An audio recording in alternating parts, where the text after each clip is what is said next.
Jersey's own Zach Gelb. Or maybe it's Pennsylvania. Anyhow, it's one of the two, I'm pretty sure. The Zach Gelb Show continues on Fox Sports 920 The Jersey. I don't like this Lane Johnson news for the Philadelphia Eagles. The Eagles need Lane Johnson if they want to have a competitive football season this year and make it a successful one. Zach Gelb Show time in the Princeton Orthopedic Associate Studios is 4:17. What we know now is there are reports out there that Lane Johnson is facing a 10-game suspension for another PED violation. Lane Johnson has denied it, and then he talked about amino acids and peptide and testing positive for that, and he's waiting on a B sample. That's what he told Jay Glazer. Now joining us on the hotline, he works for the NFL Network and is a former NFL general manager, and that is Charley Casserly. Charley, thanks for a few minutes, and how are you? I'm doing good this afternoon. How are you? Well, I'm doing great. It is my birthday, but I know a lot of Eagles fans. Thank you so much, but I know a lot of Eagle fans are driving around right now listening to this show, and they're not happy with Lane Johnson. Your reaction to the news that we've seen breaking on Twitter? Well, whether it's accurate or not, as far as he testing positive, he's denying it. I guess that's obviously none of us can talk about that part because we don't know. It's a big blow. It's a big blow for a couple of things. One, he's the backup to Jason Peters this time. So that almost to me is as important as losing Johnson is the fact Peters goes down. Now you've lost his backup, and now you'd be without two offensive tackles at that point in time. And that could be a real issue because, as we know, Peters has missed time. And there was also a lot of thought that maybe they would play some Lane Johnson at left tackle. Doug Peterson said that wasn't the case for the preseason game. They were going to slot Tobin in there to start coming up for the preseason game. But this is definitely not good news as the Eagles, as you know, with Jason Peters, he's been injured a lot like you've been saying, and now Lane Johnson is facing a possible 10-game suspension. Can you explain to me the protocol when a player is suspended for PED and when the general manager and the team finds out? Well, it's I can only go by my experiences that we would get there was one person in the organization, this is when I was doing it, that the league would notify. And it could be the owner, it could be the general manager, whoever it is, okay? I was the one that they notified, and, of course, then I would inform the head coach and the owner. I'll say this, though. There will be a feeling in the building sometimes in the training room by the trainer what's going on, because sometimes the player will say something to another player. So sometimes you'll get it, okay, up on another channel. At least that's what happened with me. Is sometimes you might find it out as you're getting that letter, okay. So anyway, that's kind of what happened in those situations. I got the letter and then informed the organization, the people in the organization who had to know at that point. Now, obviously, the owner and the head coach know you're going to be losing his starting tackle. So with that being said, as a general manager, this has already been a guy that has failed one PED test. Now there's the possibility that he's failed two. He would miss 10 games of the regular season, and you've also invested a whole lot of money in him. And Field Yates pointed out on Twitter that the suspension would void the guaranteed money in the 5-year extension. As a general manager, clearly you're disappointed if this is true, but what would you say to a player like Lane Johnson in this situation? You obviously address it with the player, and of course he might say that he's going to die. And the thing is, we don't know exactly what he tested positive for and what those circumstances are for. I mean, is it a true performance-enhancing drug that he needs to have to make him play at the level, or is it just some other possibility of a down-the-road type drug that doesn't affect his play and that he may have taken inadvertently? We don't know that. Okay, these are the things you have to find out to be able to determine what you would say to him. Charley Casserly joins us right now, former NFL general manager, does a fantastic job with the NFL Network. So a lot on Doug Peterson's plate as he enters his first NFL season as a head coach, and the preseason game is on Thursday night. You've been in that role of trying to find a head coach to lead your franchise for the future. What do you like and dislike so far about Doug Peterson? Well, I think I've liked what his approach is. I like probably the one thing I'd say I like the most is the quality of the level of the coordinators. Jim Schwartz is a proven defensive coordinator. Obviously, he had some success as a head coach taking the Lions to the playoffs. He brings in Frank Reich, who I think is a terrific coordinator. Along with that, Then he brings in John DeFilippo to coach the quarterbacks. He's proven commodity. So, right off the bat, those three assistants, and I'm not knocking anybody else on the staff, but those three, to me, are outstanding choices for the roles he has them in. And I think that says a lot about his confidence in himself to bring in strong assistant coaches and then manage them. Is there any concern, and clearly winning would heal this, but is there any concern that no one else in the league was interested in Doug Peterson and only the Eagles were? I wouldn't worry about things like that. They probably knew him better than anybody outside of Kansas City and had a conviction on him. When Joe Gibbs got hired by the Redskins in 1981, I think the Redskins were the only team that was interested in him. So I wouldn't worry about some things like that. And already, and clearly the Lane Johnson thing changes this, but so far his big decisions have been play calling and how they're going to relay plays and also hitting on training camp. He came out with the aggressive approach, and then after some injuries, he dialed back the hitting, and now they're not going to tackle to the ground for the rest of training camp. Where do you stand on hitting in training camp, as clearly the game has changed over the years? Well, I did the Eagles preseason 2 years, so I lived with them for a week each of those years. I had never seen anybody do what Andy Reid did, was tackle to the ground. But I'll be honest with you, there wasn't a lot of tackling, okay? But they did tackle to the ground. I know where I ever was did we actually have all-out tackling, unless we had a specific scrimmage drill. Then that's different, but not as a norm in practice. And I wouldn't subscribe to it, though I have to admit, when I saw the Eagles do it those 2 years, there was no harm in it. It was probably overrated as far as how much tackling went on. And the big thing with the Eagles, and we may not even see him play this year, their plan is to go with Sam Bradford, but eventually Carson Wentz is going to be the guy that will lead this franchise and will either make them another Super Bowl contender once again or be a team that is going to be awful for the next few years in the National Football League. When you look at the tape on Carson Wentz and what you've been able to see him in this concise time in training camp, what do you like about Carson Wentz and what do you think he needs to improve on? Well, first of all, I haven't seen him, okay, so I'll see him in the preseason games.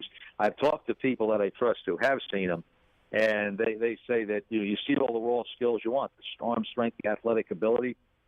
He's very smart. I think he's exceeded their expectations on learning the system and mastering it and what he can master at this point in time. So I think everything has been positive for him that I've gotten. The arrow is pointing up. Coming out of college, I rated him ahead of Joe Flacco, which is a compliment because I like Joe Flacco too. It was the mobility. I thought he was a more mobile guy than Joe Flacco, but they both had arm strength, intelligence. They both excelled at the same level of competition. So you have to say, well, why not? And obviously, the ability to handle pressure and to convert in those situations is a thing you can't judge till they get there. But I had him ahead of Flacco coming out of college. How difficult do you think it will be for him to read an NFL defense? Because he didn't play Division I football, as you know. Well, the indications I've got is he's doing pretty good at it. He's a smart guy and that he can grasp it, and there were elements of a pro system in there. Again, we just have to see that. Every indication I have is that he has the potential to do it. And again, I go back to Flacco. Same basic concept of, spread offense, same level there, Division I AA. I know they call it FBS now, but it was 1AA when he played. Playing the same people, basically, in the playoffs. And Flacco's been able to convert to do it. So, again, all the arrows point to his ability to do it. We're talking to Charley Casserly. Let's do a little talk on the Jets right now. You played an instrumental role in bringing Todd Bowles to the New York Jets. We saw what he was capable of in year number one. What kind of adjustments do you think Todd needs to make to get the Jets in the playoffs in year number two? Well, I think the biggest thing is he said it in his own words, he knows the players better. He knows what buttons to push, both in a motivational point and a discipline point, and on the field from a schematic point of view. So he's got a better feel for the thing. Plus, I think he brought in a little more speed and athleticism on the defensive side of the ball, which was sorely needed. He loses some experience there, so there'll be a learning curve. But they're better able to run his defense, an aggressive defense, play man-to-man coverage at the linebacker position and rush the passer than they were a year ago. And I think that's critical for them. Offensively, I think they know the system. I think a big guy is going to be Mo Forte. They let Ivory go because of the money. They need Forte to play because there's not much behind him. Bilal Powell is a good player, but I'm not sure that he can withstand the pounding to be the starter. Can they win the AFC East?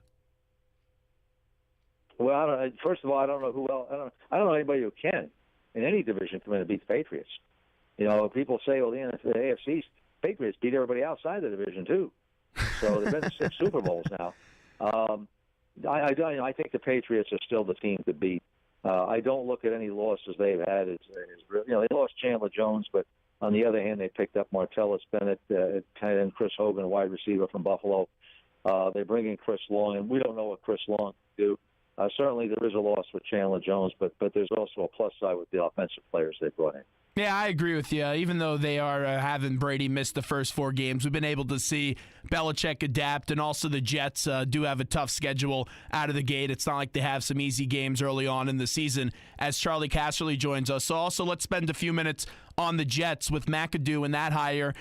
Clearly familiar with the Giants being their offensive coordinator, but what about Ben McAdoo as he tries to replace a legendary coach in a Tom Coughlin? Well, he has to be himself. There's certain things you'll want to change to adapt to how he wants to do it, and there'll be many things you'll want to stay the same with.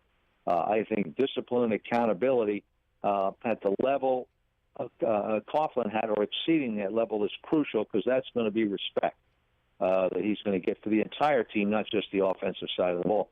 But to me, the Giants are the best team in the division. They got the best quarterback in the division. I think they have the best defense in the division. In a division that has a lot of good offensive production from a year ago. The Eagles were 13th in scoring. The Redskins were 10th. Giants were 6th. Dallas you can't count because of the loss of Romo. But with Romo and Ezekiel Elliott, if they stay healthy, Dallas will move right up into the top 10 in scoring probably too. If I had to pick it right now, I'd say the Giants also do win that NFC East. But the thing that can concern me with the Giants, and I think it's their X factor, and we'll see what it's like early on in the preseason, but we won't know it fully until a few games in to the regular season, how that right side of the offensive line will be. I like the left side, but the right side with Jerry and Newhouse could be a bit concerning as you enter this season. Well, that's an accurate question. I mean, that's something they wanted to get better in the offseason. Weren't able to do it. Interestingly, in the draft, now Laramie Tunsil of Mississippi is a left tackle. He was there, and there's a report the Jets tried to trade up to get him. They wouldn't trade with the Jets. They'd take Eli Apple, and which they probably could have gotten Eli Apple back where they were picking with the Jets for him and picked up a good pick. But they decided to pass on him. I think the guy they may have taken was Conklin from Michigan State, who Tennessee jumped ahead of them to take. And I think if they had him at right tackle, they'd feel better than they are right now. As a general manager, would you have passed on Tunsil even with the whole gas mask incident that occurred on draft night? Well, it depends. Obviously, what you know as a general manager is a lot more than what you know doing television here. And so I know what they should know. And based on the fact that Miami would have taken him, it appears the Jets would have taken him, then I would have to say, knowing those 2 general managers, I would have taken them too. So before we let you run, I also saw another story that was on Twitter last night and early this morning as well, that Tim Tebow is interested in a career in baseball, and that's what he's pursuing. I thought that was a joke at first and a fake tweet, but it was real, Charlie. Yeah, I was just reading an article today about it with a baseball scout / executive talking about it, and his comment was, no one's ever done this, and guys who played both have played both consistently in college and through their minor league career and football career. A guy like a Brian Jordan, that's a name out of the past, but he played in the NFL, I believe with Atlanta, and he played, I believe, with the Cardinals in baseball. So here's a guy, and I think it's been 11 years. He didn't play a senior in high school, according to the report, and he was not a great prospect at that time. So, it just seems like there's an awful lot to overcome for somebody to all of a sudden, drop out of a tree and want to start hitting a curveball. Not sure that works too well. Why didn't Tebow try a different alternative, like maybe going to play in Canada or something like that? I don't know. I mean, I think Canada would have been a possibility for him, but even his passing skills may not have been good enough for Canada. The quarterbacks in playing Canada usually don't either have a big arm or they're short, but they can throw the football. And because it is more of a passing league up there, and his passing skills aren't that good. So I'm not sure why. Maybe he didn't have an opportunity in Canada, but he may have thought, hey, Canada's below me. I don't want to go. If I'm going to keep my career, if I can't play in the NFL, I don't have to play. I'll just go into television and then try baseball. You can follow him on Twitter at Charley Casserly. Charley Casserly, thanks so much for coming on the show today. We appreciate it. Sure. Great to be with you now.